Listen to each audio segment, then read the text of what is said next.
చాలా ఇంట్లోంచి బయటకు వచ్చేటప్పుడు తిరిగి వెళ్తాం లేదు అని డిసైడ్ అయ్యే వస్తాం. అందువల్ల మీ ఆకు రౌడీలు కానీ అలాగే చెప్తున్నారు. ఏదైనా మాట్లాడితే అధికారులు కూడా భయపడుతున్నారు. ఎందుకు భయపడుతున్నారంటే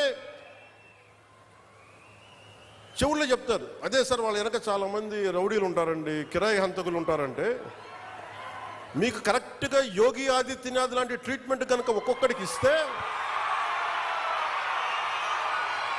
ఒక్కొక్కడికి రౌడీజం అంటే కాలు కాలు కీలు కీలు తీసి మడత పెట్టి కింద కూర్చోపెడితే అప్పుడు కరెక్ట్గా చెప్తా, కరుడు గట్టిపోయిన జీవితకాలం ఒకే మన వాళ్ళతో ఏకీభవించవచ్చు, ఏకీభవించకపోవచ్చు.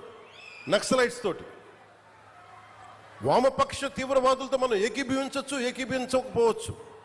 అలాంటి బలమైన ఆర్గనైజేషన్నే కకావికలం అయిపోయిన పరిస్థితుల్లో ఉంటే ప్రభుత్వం తలుచుకుంటే, అలాంటిది ఇన్ని లక్షల మంది పోలీసు ఉండి, ఇన్ని వందల మంది ఐపీఎస్లు ఉండి, 1000-2000 ఉన్న డిఎస్పీలు ఉండి, అలాంటి కిరాయి గ్యాంగుల్ని మెయింటైన్ చేసే వ్యక్తుల మీద 2 రోజులు 48 గంటలు మీ చుట్టుపక్కల ఎవరున్నారు, వాడి పేరేంటి అన్ని కనుక్కొని ఒక పొలిటికల్ నిర్ణయం తీసుకుంటే ఇక మళ్ళీ ఎప్పుడు ఇలాంటి మాటలు రారు మీరు.